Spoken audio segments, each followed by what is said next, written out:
I'm a 34-year-old man, and I really need to share what's been going on because, honestly, I'm losing my mind and could use some outside perspective. This whole nightmare started years ago, so I guess I have to give you some background first. I grew up in a pretty typical suburban neighborhood outside Boston. My parents weren't bad people, not at first anyway. They both had decent jobs, and we did all the usual family stuff. Vacations, summer cookouts, the whole picture-perfect scene. For 8 years, I was their only child, and things were actually all right. Then my brother Mason was born, and everything changed overnight. I know how this sounds, and trust me, I've spent enough time in therapy to understand this isn't just sibling jealousy. The day Mason came home, it was like someone flipped a switch. I suddenly became invisible in my own house. Not in some teenage melodramatic way, but literally forgotten half the time. For instance, in 6th grade, I spent 3 months meticulously building a solar system model for the science fair, handmade planets, programmed with an Arduino to move. The judges were blown away and gave me a special award for the math work. But my parents didn't show up because Mason had t-ball practice, not even a game, just practice. Meanwhile, Mason's ribbons plastered the living room walls, and my trophy sat unopened on the mantel for a week before disappearing into the basement. My mom still proudly displays Mason's kindergarten macaroni art in the kitchen, but couldn't tell you where my high school diploma is. My dad was worse. Once, I was team captain for a huge robotics competition my team had worked months on. Dad promised to come, but that morning, Mason decided to mess around with a baseball in the backyard, and Dad stayed home with him instead. The car situation was the final straw. When Mason turned 16, my parents bought him a brand new Honda Civic to boost his confidence. When I turned 16, I had to juggle 3 part-time jobs just to save for college because they said it was about responsibility. I worked mornings at the library, tutored math after school, and repaired computers on weekends. Mason wrecked that Civic 3 months later, and they just bought him another one. But Mason wasn't just spoiled, he was a nightmare. The kind of kid other parents whispered about. Massive tantrums, breaking things, yelling at our parents, skipping school. Yet my parents made excuses. He's sensitive. He's just expressing himself. It's a phase. Meanwhile, I had to be perfect. Only A+ grades, no complaints. If I ever got frustrated or angry, I was difficult, making Mason upset. For years, I believed maybe I was the problem, that if I were a better son, maybe they'd notice me.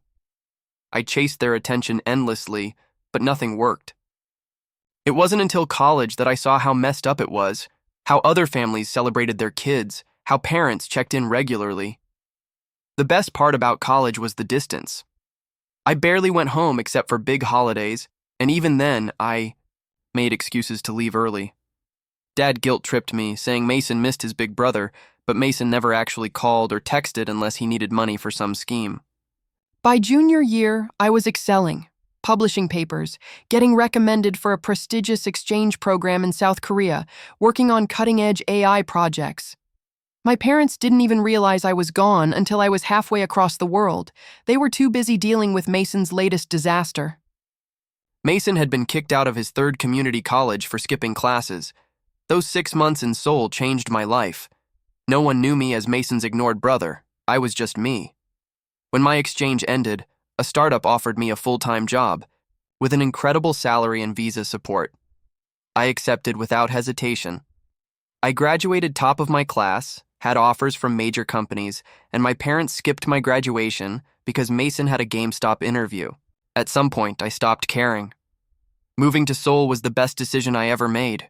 Within 3 years, I was leading projects, finally living life on my terms, while my parents barely noticed. Their calls were always about Mason's latest crisis, getting fired, borrowing money from shady people, false rumors about a pregnancy, and eventually a restraining order from a woman he wouldn't leave alone. Then I met Rachel. I remember it perfectly. Stuck in a tiny coffee shop in Hongdae, struggling to explain in broken Korean why my credit card wasn't working, and she stepped in to help. She was different. She actually listened, understood, and shared my excitement for my work. She wasn't looking for someone to fix her problems. She wanted a partner. We dated for 2 years before I proposed. Our wedding was small but perfect, just close friends and her family. My parents didn't come, claiming Mason needed them at home again, this time for credit card fraud trouble. Honestly, I was relieved they weren't there. Life felt good. Really good. I was successful, happily married, living in a vibrant city. Rachel and I traveled around Asia, tried weird foods, learned new things. I thought I'd finally escaped the family chaos. Then my company announced they were opening a new office in Boston, and they wanted me to lead it. Triple my salary, full relocation package, the whole deal. Rachel was excited about the move, calling it an adventure. I wasn't thrilled to go back home, but hoped maybe things had changed. When we landed, my mom texted to ask if we arrived safely. I thought maybe she was finally interested in my life. Nope. She just wanted to tell me Mason had moved back to Boston too. Apparently, Mason's so-called business ventures in California were a total disaster. By business ventures, I mean, he somehow convinced some wealthy girl's parents to invest in his tech startup. Except the startup was nothing more than a poorly designed website that never even launched. When those parents discovered Mason had blown their money on flashy cars and extravagant dinners, they threatened legal action. Meanwhile, Rachel and I were settling into a cozy place in Cambridge, finally getting our lives in order, landing, stable jobs, and feeling like things might actually work out. Then Mason started appearing everywhere. First with random texts like, "Hey big bro, heard you're back in town." Then emails full of promises to reconnect, claiming he'd changed, therapy had helped him face his mistakes, and he just wanted to be a real brother for once. I ignored him for 2 weeks, but then he found out where I worked. One day he showed up in the lobby, telling the receptionist he had a lunch date with me. Security double-checked with me, but Mason just waited. Outside for 3 hours, standing there like some creepy statue. My team could see him from the office windows. Rachel thought I was being too harsh, saying everyone deserves a second chance, that he was trying to make amends. She didn't know about the restraining orders, the money he owed, or how deep his manipulations ran. Mason was always slick with people. He started sending Rachel these long, emotional texts about his regrets, his pride in my success, and how much he wanted to be part of our lives. Rachel pushed me to give him a chance, convinced he was sincere, while I was stuck wondering how someone could be so brazen. Then, without telling me, she invited Mason over for dinner. I came home exhausted one evening to find Mason lounging in my living room as if he belonged there. My stomach twisted. For a moment, I thought I'd lost my mind. Had I invited him and forgotten? No, it was Rachel. I pulled her aside, voice low but firm. "You invited him here without asking me." She sighed, arms crossed. "I just thought if you talked to him, you'd see he's trying." I brushed it off, not wanting to start a fight in front of Mason, and a tiny part of me wondered if maybe he really had changed. That night, Mason put on the performance of a lifetime, arriving with an expensive gift, probably bought with someone else's cash, asking all the right questions about my work, pretending to care about our life in Korea. He even faked tears while apologizing for our childhood, playing the lost brother craving redemption. After that, he started showing up more often, keeping Rachel company while I was at work, claiming to understand how lonely it was for her in a new city. Looking back, the signs were glaring, but I was so wrapped up in launching the new office and hiring staff, I missed them. Then, 2 months later, I had to return to Seoul for a week to train my replacement and transfer sensitive projects. Rachel insisted she'd be fine alone, saying Mason knew the city better and could help finish unpacking. I didn't want to be controlling, and Mason seemed so normal. Still, something gnawed at me. I asked neighbors to watch the house, installed security cameras, and made sure Rachel had emergency numbers. That week was brutal. 14-hour days, endless meetings, barely any sleep. Rachel's messages grew shorter, less frequent, blaming the time difference and school preparations. Mason sent updates too, photos of them dining out at museums, downtown shopping, always with my parents tagging along, smiles plastered on as if this was some perfect family outing. Each message was stuffed with over-the-top gratitude about how thankful Mason was for the second chance, how he finally understood family. With my parents there, it should have felt normal, but something was deeply off. When I got back, we had a rare family dinner. Me, Rachel, my parents. Everything felt normal for once, and Mason wasn't the center of attention. Then Rachel dropped the bomb. "I'm pregnant." My heart soared. We'd talked about starting a family, and now it was happening. My parents gasped with excitement. Mom was already babbling baby names. Dad clapped me on the back. But Mason? He just sat there, wearing this unsettling little smile before saying, "This family is growing in all the best ways." Something in my gut twisted. I didn't understand it then, but looking back, that was when everything started to unravel. After the pregnancy news, Mason's behavior turned downright bizarre. What began as excitement morphed into constant, uninvited appearances. Every other day, there he was, acting like he had some unspoken right to be involved, grinning creepily, saying things like, "Gotta check on my favorite sister-in-law," as if he belonged in our lives by some claim no one else recognized. Then came the comments, little things that didn't sit right. "Our baby's going to be so strong already," Mason said, way too casually, like he was claiming something that wasn't his to claim.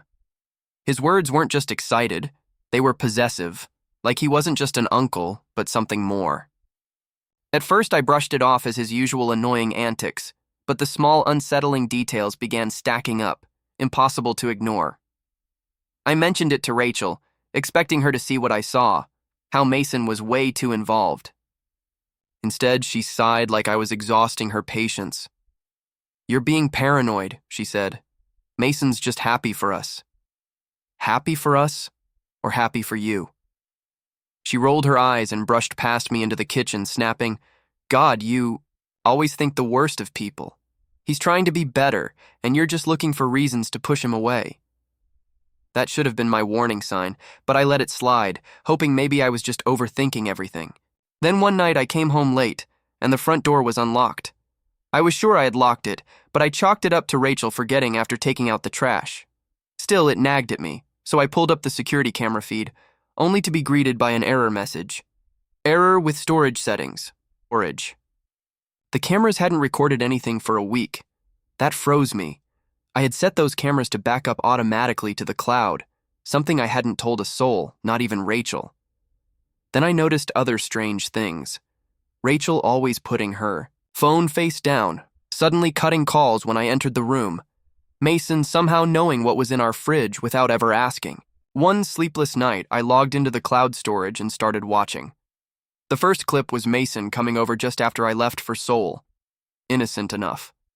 The next, Mason and Rachel sitting close on the couch watching a movie. Still. Possibly harmless. But then I saw Mason kissing Rachel in our kitchen. My whole body shook.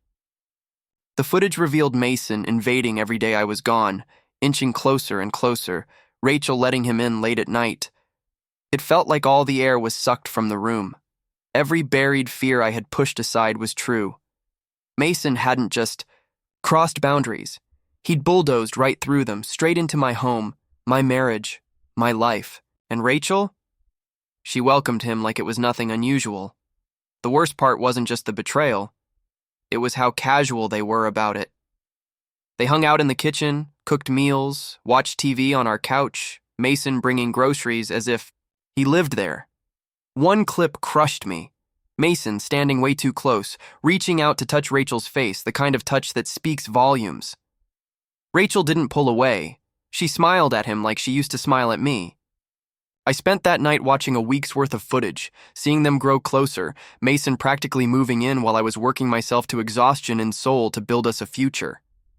The cameras didn't record bedrooms, but the hallway cam caught. Mason entering our bedroom, Rachel coming out hours later. I saved every clip, backed it all up, my rage screaming for proof, my heart breaking in silence.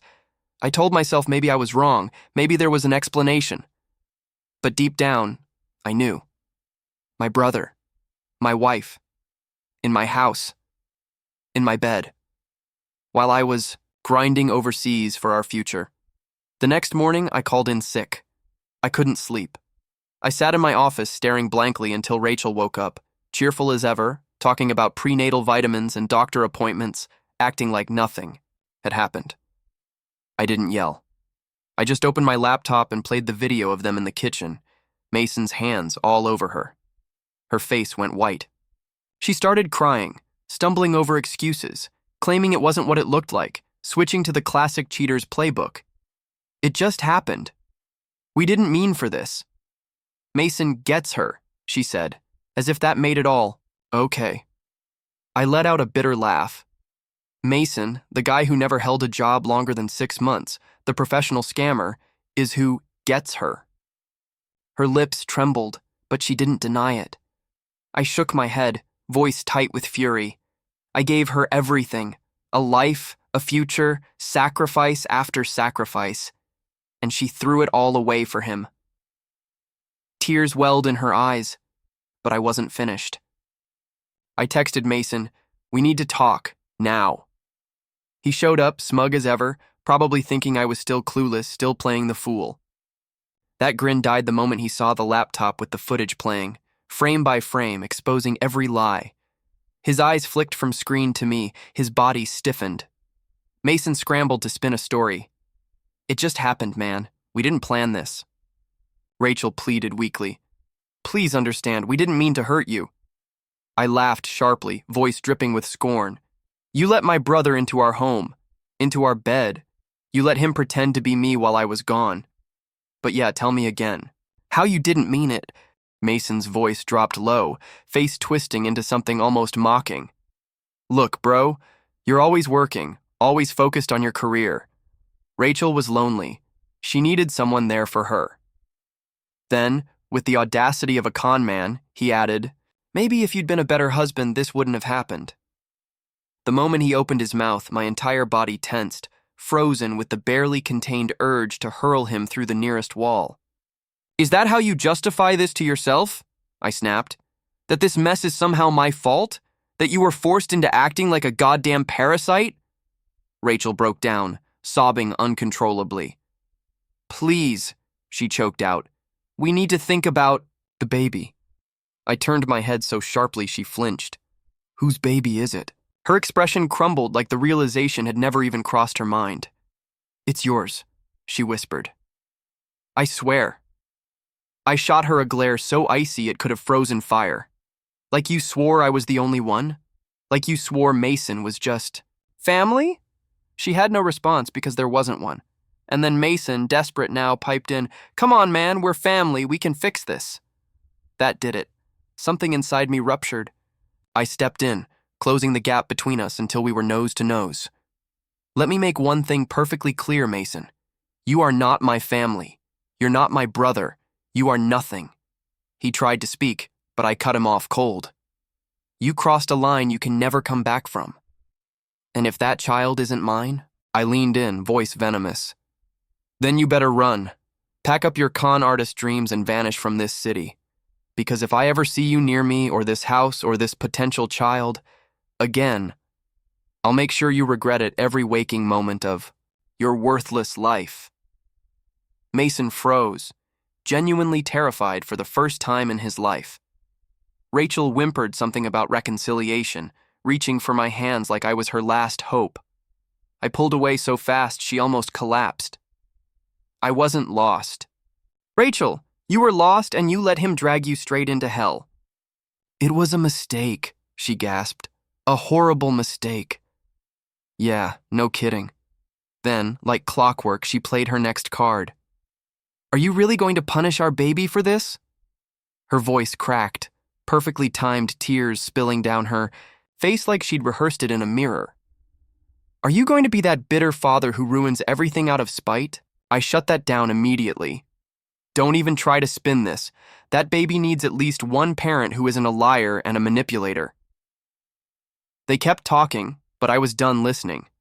I threw them both out. But the betrayal didn't stop there.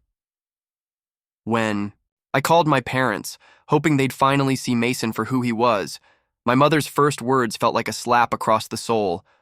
"Oh, honey, you must have done something to push Rachel away." She kept going, telling me Rachel made Mason happy, and maybe this was a sign Rachel needed something I wasn't giving. I felt like the floor dropped out from under me.